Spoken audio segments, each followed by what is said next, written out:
Hello, everybody. Welcome to another episode of Friday Night Wars. If you don't know me, I am Joe Morley. That's my co-host right there, Mike on the mic. This is a sports debate show where you choose the winner. And since I'm talking, you already know what happened. I won last week's episode, and here is my minute of fame. Mike, how many times do I have to tell you that I am the best? I am the reason the millions – you can join me on this one, and millions of the viewers turn into this show. I am the best there is, the best there was, and the best there ever will be when it comes to the host of Friday Night Wars. But I won't spend too much time right now beating you up, because I'll do that the rest of the show. I got the whole show to do that, right? Ladies and gentlemen, we are in the given season. 2020 has been a crazy year, right? I just want to remind you guys, there are people out there that are less fortunate than you. There are families without loved ones because their parents are in the military or, basically many other reasons out there. So I just want to urge you guys, go out there and give what you can. Give what you can. It doesn't have to be a lot. What you can this holiday season to make other people's lives just a little bit easier. Find a local charity in your area that, where you live, and see what you guys can do to help out. Let's get ready to rumble. Step into the war zone. Step into the war zone. Step into the war zone. Step into the war zone. Step into the war zone. Step into the war zone. Friday night war zone. Friday night war zone. Hey yo, it's Phil Flames. I'm with Mike on the mic and Joe Morley. About to bring you more heat. Welcome to the war zone. You can have a floor seat. Watch them on your iPhone. Watch them on your Galaxy. It's a sports debate show. Straight up out of SoCal. Gather around the laptop. Friday nights it goes down. And we on the radio. Coming to your locale. Got into the third round. Better bring the smoke now. Step into the war zone. Step into the war zone. Step into the war zone. Step into the war zone. Step into the war zone. Step into the war zone. Friday night war zone. Friday night war zone. Step into the war zone. Step into the war zone. Step into the war zone. Step into the war zone. Step into the war zone. Step into the war zone. Friday night war zone. Friday night war zone. Joe, as much as I love the Bret the Hitman Hart reference, by the way, it's crazy. And this has happened with us a couple times now, I feel like. I was watching a Bret Hart documentary on the Montreal Screwjob today, like hours ago. And then you bring it up on the show. Pretty crazy. And I like what you're saying about, it being the giving season. It's time to uplift each other, because this is a time where we've never seen before on Earth. We probably have seen it before on Earth, but in our lifetimes, I've never seen before on Earth. And more than ever, people need the uplift. So best victory speech in Friday Night Wars history so far, but I'm sure I'll top it next week. I like those pajamas, by the way. This is not pajamas. This is an ugly Christmas sweater. I'm in the holiday spirit. Why not go out and get the Dodgers World Series ugly Christmas sweater? And really, it would just be a Christmas sweater because it's not ugly. It's I was about to say, you botched the ugly part. Yeah. Well, that's what they consider it. They consider it ugly Christmas sweater. But I consider it a beautiful Christmas sweater. And, many Giant fans and many Dodger haters out there will be like, yeah, that is an ugly Christmas sweater. But look, take it all in, haters. Take it all in. Look, there's Justin Turner. Look at all Joe Kelly. If you're an Astro fan, you guys know him. Justin Turner, put on your mask. Put on your mask. Justin, put on your mask. I'm just kidding. The trash can fans are probably upset. The Astros fans are probably upset also. I'm festive. I don't know what you're doing over there. I'm got the Santa hat. I got the sweater. I'm ready to go. I guess I'm not as in tune with the holiday season quite yet, Joe. Next week, I will wear a Santa hat, and I will get an ugly Christmas sweater. Just like last episode, you're the Grinch. You are the Grinch. Oh. I'm here spreading Christmas joy, holiday joy for everybody. I'm not the Grinch. I love the holidays. I'm excited for the holidays. I'm not the Grinch. Everyone, don't let this man fool you. This week, we are bringing the heat. And I mark my words, we will win Friday Night Wars this week. Next week's speech will open up with Mike on the mic with his Santa hat on and his Christmas sweater on. I guarantee it right now. I'm guaranteeing it. Oh, guarantee it. Guaranteeing it. Well, we'll see. We'll see when it comes to next week, but let's get to the first topic. All right, let's go. Let's go to War. Did the Eagles make the right move benching Wentz? I just want to say, Mike, I like Carson Wentz. I still think he could be a great starting quarterback in the NFL. The question is, do I think the Eagles made the right decision in benching him? I'm going to have to say yes. Even with what I think about Hurts or Wentz and what I like about him, Jalen Hurts was drafted for a reason, right? They either thought Wentz didn't have it anymore or he wasn't going to make it through the whole season, right? To be honest with you. The Eagles are struggling, and Wentz isn't helping. He isn't helping by turning the ball over, right? Yes, injuries have been a big deal for the Eagles, but that doesn't excuse some of the turnovers. I've said this before to you that Wentz plays quarterback like he's at the casino. He's always betting big, and sometimes he hits, but most of the time he loses, right? Most of the time it's a big loss. The Eagles are in a very bad salary cap the next couple seasons, especially next year. They got to see what they can do with Hurts, even though there's almost no way that they're going to be able to get away from Wentz's contract next year. In a bad year, sometimes a spark is all the team needs. The ownership and the fans want to see Jalen Hurts, right? You want to see Jalen Hurts probably. Everybody wants to see Jalen Hurts. If he does good, that's great. But if Hurts comes out and he doesn't perform well, that makes a great case for the Eagles to play Carson Wentz again next year, right? Without the starting the season off with everybody asking the same questions and everybody calling for their favorite player, the backup quarterback. I am giving you fair warning right now, everyone. It's kind of a catchphrase I've been using recently. I'm bringing some sports heat on this topic, so sit back, take my words in with an open mind. Don't immediately judge. Think about what I'm saying and actually make an understanding of it, and then form an opinion. Anyways, here we go. It may seem like the right move at face value for the Eagles to go ahead and bench Wentz, put Wentz on the bench, elf on the shelf, Wentz on the bench for Jalen Hurts. But if you take an honest look at it, you will reveal a lot of details in the long term for the Eagles that I think they're missing with this move. The Eagles are essentially, win or lose with Jalen Hurts, officially giving up on Carson Wentz, in my opinion. No matter what any of them say, whether it is Doug Peterson or even the higher-ups, the Philadelphia Eagles, by benching him, are giving up on Carson Wentz. This is the same quarterback who helped turn this thing around, made the Eagles relevant again. This is the same quarterback that with no O-line over the last couple years, no consistent healthy wide receivers over the last couple years, in the last 2 seasons had a 100-plus passer rating. And even with his rookie year and this awful year included into the stats, he still has a career 89.2 passer rating. That's pretty solid in my opinion. And the Eagles are moving on from him for what? A chance that 22-year-old Jalen Hurts can take over and be the quarterback of the Philadelphia Eagles? Wentz is 27 years old. This guy is not an old head. This guy is not a guy that is being moved on from. This is a guy that has franchise quarterback potential still in this league. Up until yesterday when he got benched, he was the franchise quarterback of the Philadelphia Eagles. You see how this doesn't make any sense for Philly? Unless, and here's where things get a little hot. This is a much more complicated move. Here comes the heat. I sincerely think, and this is the first time I've ever said it out loud, so if you toast me for it, you toast me for it. I sincerely think Doug Peterson is putting Jalen Hurts in now in a last chance prayer, Hail Mary attempt to save his own and his GM's job for their miserable jobs that they have done building a team around their actual franchise quarterback, Carson Wentz. Whew. And what will it cost, Philly? What will it cost for the Fly Eagles Fly? Well, I guess we'll see when Carson Wentz is in Chicago with the Bears thriving next season, or in Denver with the Broncos thriving next season, or in Washington with the Washington football team thriving next season.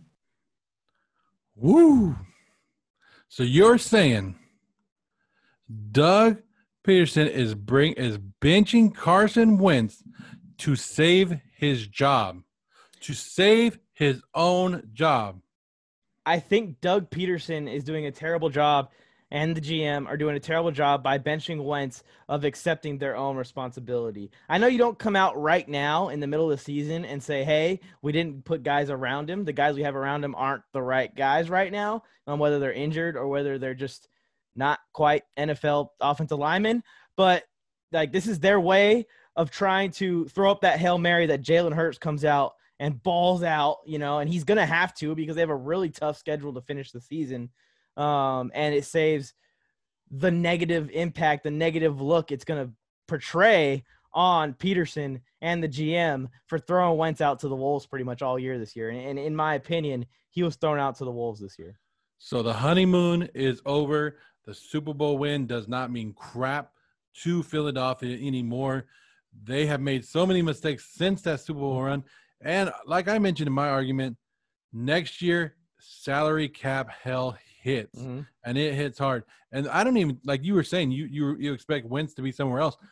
I don't know how they get out of Wentz's contract. Next year, he is owed. And they would take so much dead money, which they've already have there's already so much over the cap. I think they're like $50 million over the cap already for next year. Mm. And I think Carson Wentz is like, if they release him, it's like another $25 million hit of dead money. They can't do it.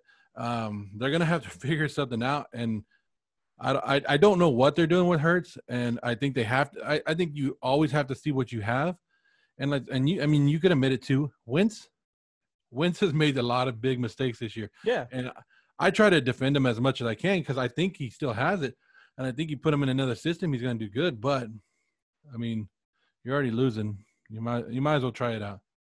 I think that Carson Wentz is a much better Mitchell Trubisky. I'm not saying that Mitchell Trubisky is terrible, but I think Mitchell Trubisky is a solid backup quarterback in the NFL. I think Carson Wentz has what Mitch Trubisky wants to be, right? And I think he still has it. And that's why I think in Chicago, it'd be a perfect fit, especially if the same management and the same people who drafted Trubisky are there because they can kind of just plug Wentz in and they don't have to change too much. But like you said, it's going to be really hard to get out of that contract. Maybe Wentz will be interested in renegotiating his deal somehow so that way he's more tradable. Maybe Wentz will be willing to do that since the road is pointing towards them just straight up starting Jalen Hurts next year. I really think that this is just like a Hail Mary, like, hey, I need to save my job type situation, either from the GM, from Peterson, or from both, because I think they should be in the hot seat, right? Because you were a Super Bowl team a couple seasons ago, and since then you can't even really even come close. You're not even in the picture, in my opinion. So, I mean, injuries happen. It happens, but that's why you picked up backups. You can't just say, oh, our guys got injured. That's why we suck every single season. You guys are picking these players. You're signing these players. You are building around your franchise quarterback poorly, in my opinion, and it's going to come back to bite them when it comes time for the next level up to evaluate their jobs and what they've done so far. I think that the Eagles GM probably shouldn't make it through the offseason at this point. And Peterson is probably on the hot seat too, in my opinion. But you give him a little bit more slack, a little bit more leeway just because he's the coach. He's not in control of injuries necessarily. Yeah, but good luck trying to find somebody that, I mean, somebody's going to want to take that job because there's only 32 jobs. Yeah. There's only 32 jobs. But that's has to be one of the worst jobs to take next year. Yeah. Because of the salary cap status that you're going to be in, the team that you got, the contracts that you're taking in, it's not an ideal job to start off with the new GM and then if you bring in a new coach, a new head coach. But it is what it is. Somebody's going to take it. Like I said, there's only 32 jobs. Somebody's going to be happy to take it. But you got whoever takes over the Eagles, you got an uphill battle. I'll tell you what, if any of these GM prospects and head coaching prospects want to challenge, there it is. And that might be the reason why they don't fire anyone this year. Also, just because they can see failure coming. You don't want to set up a new GM and a new coach up for failure. Might as well just keep going with Peterson and what's his name? Doug something. What's the Eagles GM's name again? The GM is Howie Roseman, right? Howie Roseman. Yeah. If they're already failing, might as well let them keep failing. I don't know. The Eagles are in such a terrible situation where they're going to have a quarterback that they just benched the season before who's getting paid way too much, a rookie quarterback, questions at the coaching position, a bunch of injury-prone players on contract, and a GM that's kind of really just failed your franchise in general as far as picking up a winning roster. And you're in a division where I know it sucks this year. I think Washington's a quarterback away from being a very good team. I think Dallas, if they can somehow hold on to Dak, will be a very good team again. I think New York is also a quarterback away from being a very good team, and the Eagles could find themselves in a very bad situation next season, like looking at a top 5 pick, that bad if they're not careful. What's his name? Jeffrey Lurie, the Eagles owner. Check it out. If you're watching, because you probably are, like Mike and I always tell you, all the main stars are watching us, right? Yeah. Mike and I play great. We play really good in Madden. We're good on the salary cap on Madden. We get every player that we want. We're good on Madden. We could build a team for you. Mm-hmm. Bring us in. Bring in Joe Morley, Mike on the mic, and we'll turn the Eagles around. We'll take that challenge on. We will be co-managers of the Eagles, and like he said, my Madden resume roster building wise is very stacked. I have a roster right now with TJ Watt, JJ Watt, Kyler Murray, Alvin Kamara, Odell Beckham Jr., Devin White, Buda Baker. I put them together in 2 seasons. I'm just saying. 2 seasons. And I'm under the cap by 10 mil. 2 seasons of Madden, and we turn the Eagles around. You want another Super Bowl? Here it is. Well, you want analytics? We might even bring analytics to the game. We might change it. They might even make a movie out of it. They might make a movie just out of us two. I think so. Anyways, I think that's enough for this round. The Eagles are in trouble, man. Let's move on to the next one. Frosty the Snowman or Rudolph the Red-Nosed Reindeer? This is an easy choice for me. Rudolph, he gonna shake it like a red-nosed reindeer is obviously the choice here. Not only is Rudolph a natural-born leader, like the most natural-born leader in the history of time, like Mike as the head of his own Mike on the Mic squad. Hi, guys. How's it going? We got to step it up to win this week. Just letting y'all know if you guys are tuned in and watching, drop a comment saying MIKE 1 because we already know he did. He also won't, melt after Christmas is over like Frosty and like the Raiders did against Atlanta and almost against the New York Jets. How sweet would have it been? Oh, my goodness. Rudolph stepped up when his team needed him. That is why he is better than Frosty. He became elite at a very young age. He lit up his own league immediately upon coming on to his sleigh as the head of the sleigh. He was considered Rookie of the North Pole immediately upon his arrival to the front of the sleigh. Reminds me of someone in the NFL, but I'll save the name for a more powerful moment, if you know what I'm trying to get at here. I think Joe knows. He makes his occasional mistakes. Everyone makes mistakes. Every once in a while, he might run over your grandma. But hey, no one on earth is perfect, right? At the end of the day, Rudolph the Red-Nosed Reindeer is way better than Frosty the Snowman. Is that easy? Mike, have you heard of these names? Jeremy Lin, Peyton Hillis. You know what they have in common with Rudolph? One-hit wonders. You don't hear about them anymore. They had one great season. They're done. It's kind of like Rudolph, right? Frosty the Snowman over Rudolph all day. All day. First of all, who the heck wants to stare at Rudolph's bright nose all dang day? That'd be annoying as heck, right? Just looking, come on, man. Yeah, it's great for foggy nights, but what about all the other nights? What about all the other nights? Frosty the Snowman comes out, and he loves to have fun. He loves singing, he loves dancing, and he just enjoys life. Frosty doesn't track time. He isn't trying to impress anybody.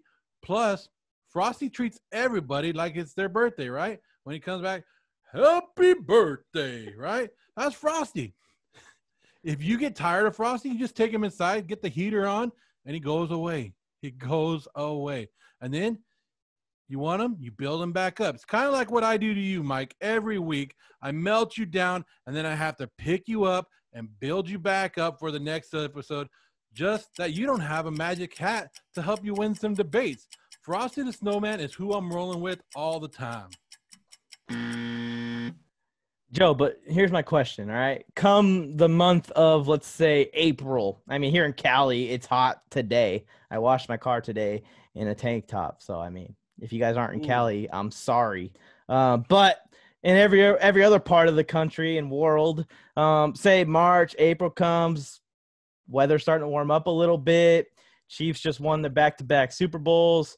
The NBA is going on their second month of their lockdown, foreshadowing to later on in the show.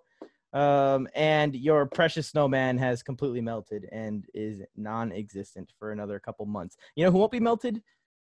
Rudolph with his red nose that you were speaking of. He'll be leading his squad getting ready for the next season.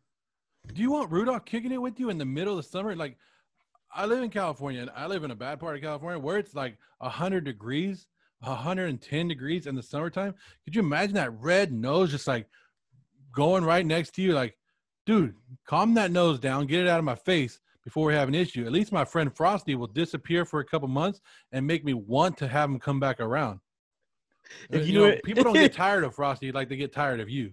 If you and Rudolph, if you got fed up with Rudolph, who would win that fight? I'd bust that nose. Wouldn't be shining bright for long, right? Just give him one quick just a pop right in the in the nose. I'll go buy a new light bulb, Rudolph. I guess the one good thing about having Frosty around is that I could always hit someone with a snowball. Just take it out of him, just chunk. If I get hungry, I can just use carrot. Going on a health kick. That's kind of messed up. It's not really that messed up. It's pretty messed up. Why would you pick on poor Frosty? You just said you would punch Rudolph in his big fat red nose. But that's different. That's Rudolph. That's Rudolph we're talking about. What, Rudolph? I know you're watching. I have two requests. My first request is to hunt down every grandma in the book club that votes for Joe Morley every week, because I see you. I know you're still there. Rudolph, it's time to be a savage. Just take that sleigh. My grandma just got ran over by a reindeer. Boom! Through the whole book club so I can start winning these Friday Night Wars legitimately like we know I should be. And then my second request, not done yet. My second request, go to Santa and put this imposter Santa on the naughty list. Thank you.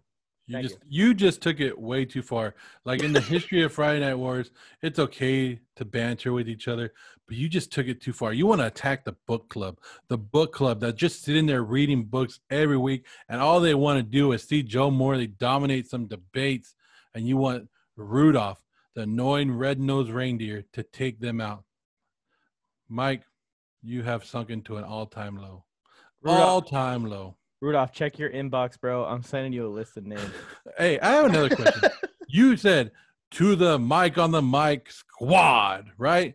Yeah. Is that like the Charger fans? Is that like, how many of those guys are there? There's like eight of them just like Charger fans? Like, how many Mic on the Mic squad guys are out there? There's two group chats of 32 people each, so 64 total.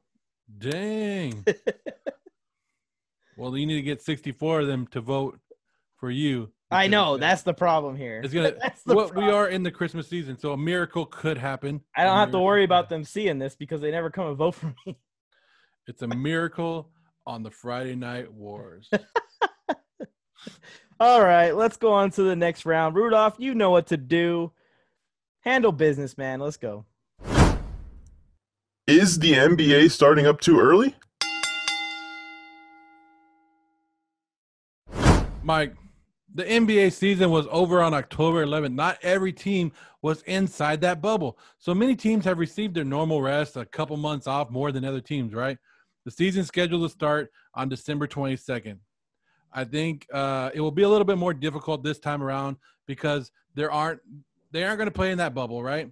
They will have to deal with a lot more things, just like the NFL, NBA has, not the NBA, but the MLB has had to deal with, right? There's always going to be that one player that's going to screw it up for everybody, right? They're only going to play 72 games this year instead of the 82, which helps a little bit. They're doing a lot more, setting a lot more precautions, which is good to see. The question of, is it too soon to start? I'm going to say no.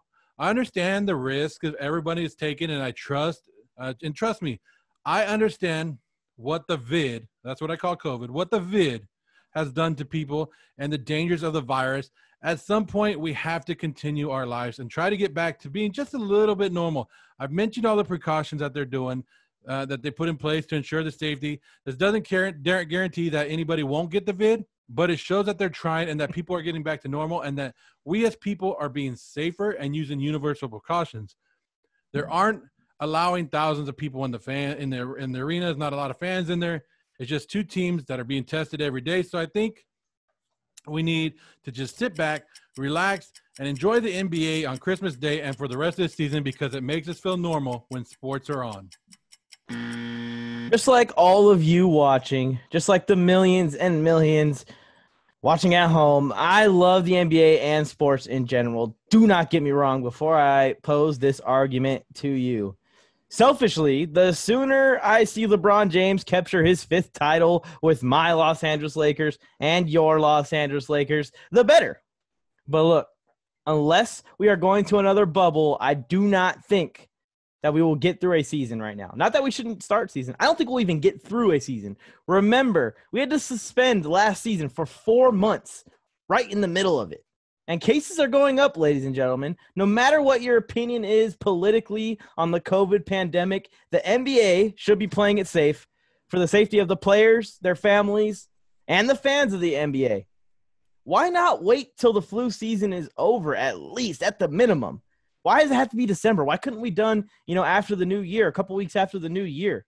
Because cases are going up all over the country, and they're actually hitting highs in this part, in this point of the year expected because it's a little bit colder outside. And this isn't the NFL, Joe. You don't play once a week. This is the NBA, the National Basketball Association. They will be playing 2 or 3 games a week and maybe even 4 on some weeks. No way they can keep COVID off the court if they're having a hard time keeping COVID off the football field. Why not wait until the new year, maybe into February, lower the chances of a second full-blown NBA lockdown, especially keep in mind with the presidency change that is coming up. I don't think the much more cautious El Presidente is on his way to loving this idea in early 2021.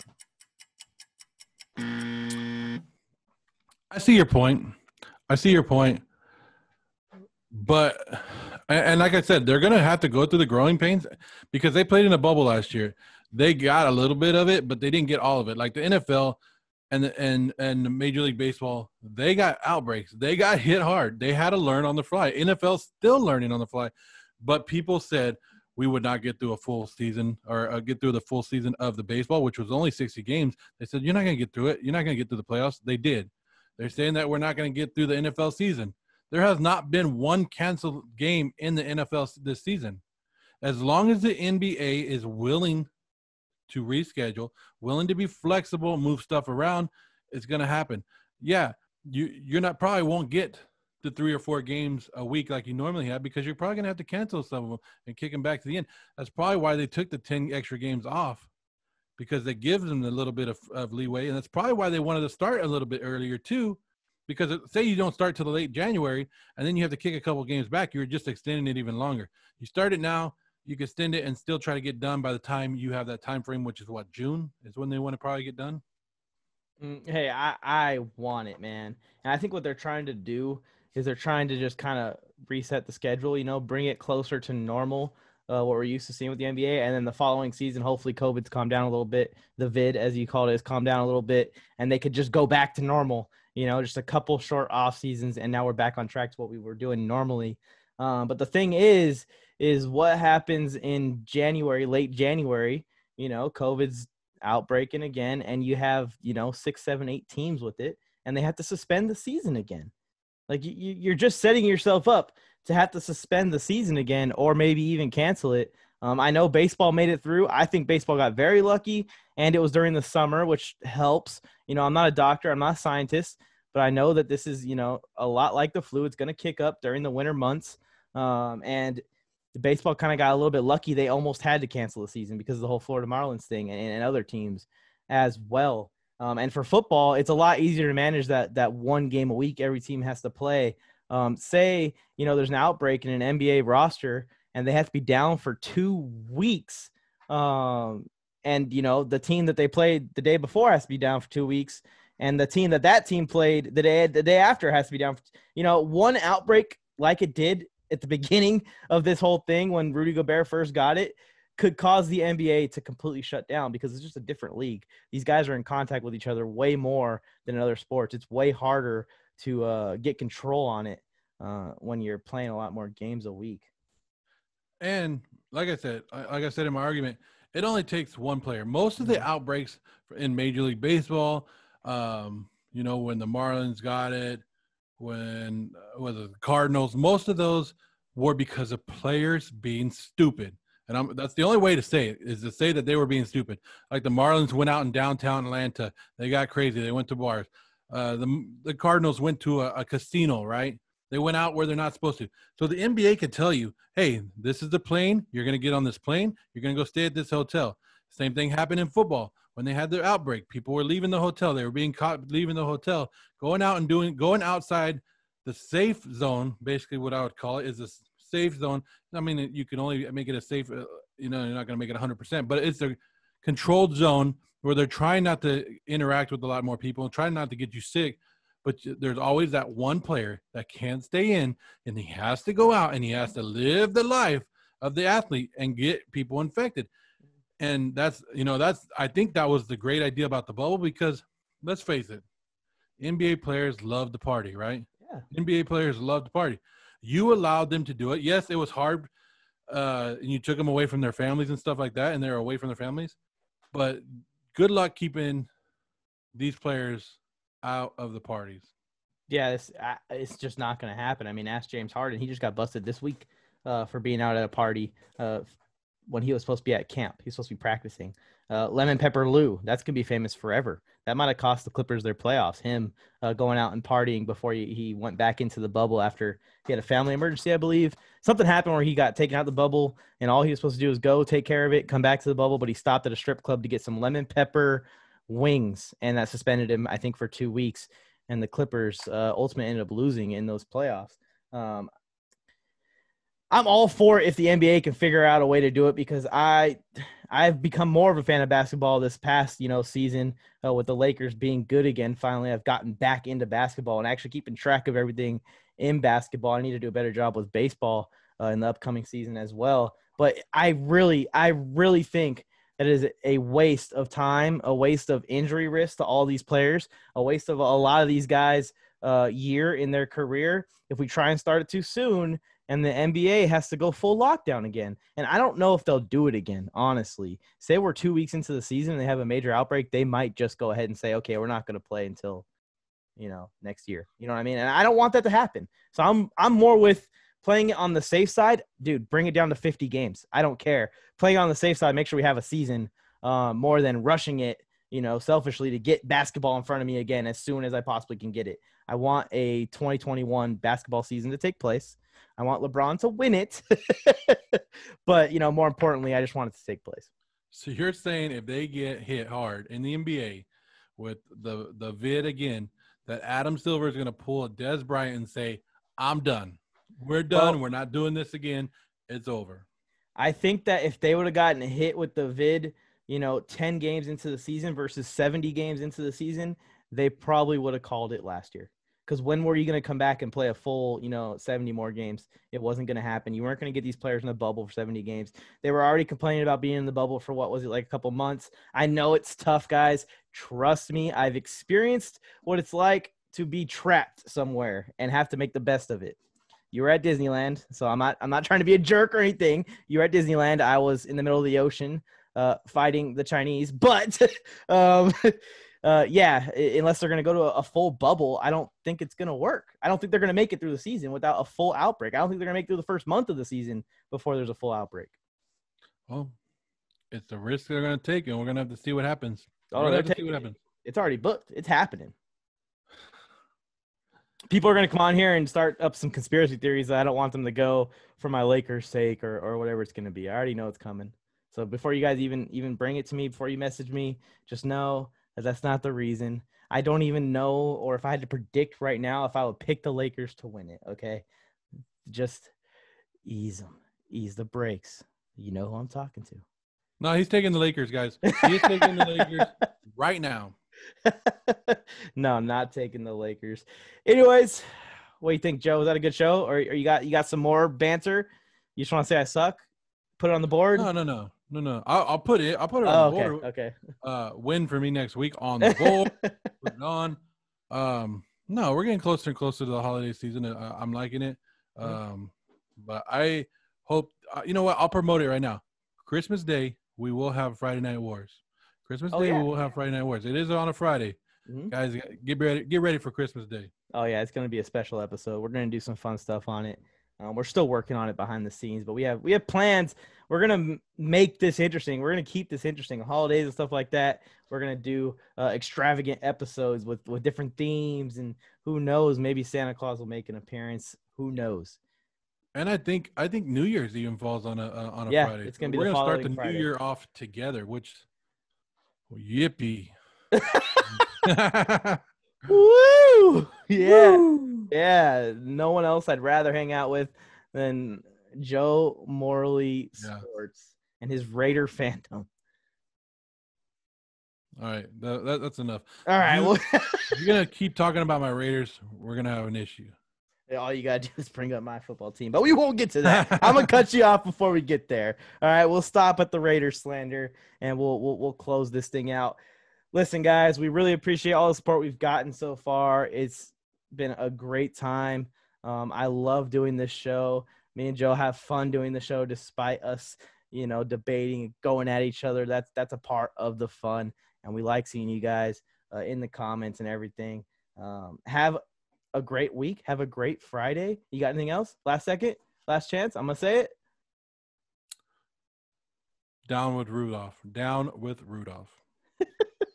Much like my dog is going to war with this football in the background, always remember when you're talking sports talk or sports debates, you never know when you're going to have to go to war or run over some grandmas. Let's get ready to rumble. Step into the war zone.